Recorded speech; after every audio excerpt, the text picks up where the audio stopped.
ಒಂದ್ ಕಡೆ ನಿಮ್ಮ ಮ್ಯೂಸಿಕ್ ಡೈರೆಕ್ಷನ್ಗೆ ಸಾವಿರಾರು ಅಲ್ಲ ಲಕ್ಷಾಂತರ ಜನ ಅಭಿಮಾನಿಗಳಿದ್ದಾರೆ. ಸೊ ಅದ್ರ ಜೊತೆಗೆ ಸಂಜನಾ ಆನಂದ್ ಅವರು ಒಂದು ಪ್ಲಸ್ ಪಾಯಿಂಟ್ ನಿಮ್ಮ ಸೂತ್ರಧಾರಿ ಸಾಂಗ್ಗೆ, ಡ್ಯಾಶ್ ಸಾಂಗ್ಗೆ. ಸೊ ಹೇಗ್ ವರ್ಕೌಟ್ ಆಯ್ತು ನಿಮ್ಮಿಬ್ಬರ ಕಾಂಬಿನೇಷನ್ ಅಂತ? ಇದು ನವರಸನ್ ಅವ್ರ ಐಡಿಯಾ ಆ್ಯಕ್ಚುಲಿ, ಸಂಜನಾ ಆನಂದನ ಆನ್ ಬೋರ್ಡ್ ತರಬೇಕು ಸೂತ್ರಧಾರಿಲಿ ಅಂತ. ಸೊ ಸಂಜನಾ ಅವರು ಇದ್ರಲ್ಲಿ ಆ್ಯಕ್ಟ್ ಮಾಡ್ತಾರೆ ಅಂತ ಅಂದಾಗ I was very happy, because ನಾನು ಮ್ಯೂಸಿಕ್ ವಿಡಿಯೋ ಮಾಡಿದಾಗ I want to introduce new face ಅವ್ರ ದೊಡ್ಡ ಹೀರೋಯಿನ್ಗಳಾಗಿರ್ಬೋದು, ಯಾರನ್ನ ಇಂಟ್ರೊಡ್ಯೂಸ್ ಮಾಡೋಕ್ಕೆ ನಾನು ಇದು ಮಾಡ್ತಾ ಇರ್ತೀನಿ. ಸೊ ಸಂಜನಾ ಅವರು ಕೂಡ ಒಂದು ಸಿನಿಮಾ ಮಾಡಿ ಅವರು she was also in limelight. So ಹಾಗಾಗಿ ಅವರು ನಮ್ಮ ಸಾಂಗಿಗೆ ಬಂತು ಅಂತ ಹೇಳಿದ್ರೆ ಸೂತ್ರಧಾರಿ ಸಿನಿಮಾಗೂ ಪ್ಲಸ್ ಆಗುತ್ತೆ. Plus and she is also like ತುಂಬ she is a very beautiful and ತುಂಬ ಕ್ಯೂಟ್ ಆಗಿದ್ದಾರೆ. ಆ್ಯಂಡ್ ನಮ್ಮ ಡ್ಯಾನ್ಸ್ ಸಾಂಗಿಗೆ ತುಂಬ ಚೆನ್ನಾಗಿ ಆ್ಯಪ್ಟ್ ಆಗ್ತಾ ಇದ್ರು. ಸೊ ಹಾಗಾಗಿ ಅವ್ರ ಕಾಂಟ್ರಿಬ್ಯೂಷನ್ ಕೂಡ ತುಂಬ ಇದೆ.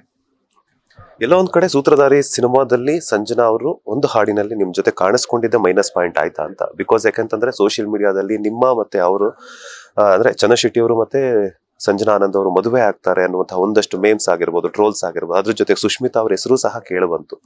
ಸೊ ಅಂತವ್ರಿಗೆ ಏನ್ ಹೇಳ್ತೀರಾ ಈ ಒಂದು ಕಾಂಟ್ರವರ್ಷಿಯಲ್ ಟ್ರೋಲ್ಸ್ ಬಗ್ಗೆ? ಚಂದನ್ ಅವರ ರಿಯಾಕ್ಷನ್ ಏನು ಅಂತ?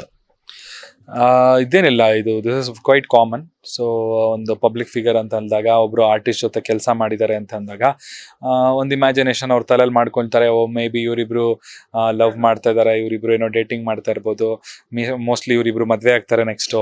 ಸೊ ಈ ರೀತಿಯಾದಂತಹ ಇದು ಒಂದು ಐಡಿಯಾಸ್ ಬರೋದು ಎಲ್ಲರಿಗೂ ಕಾಮನ್ನು.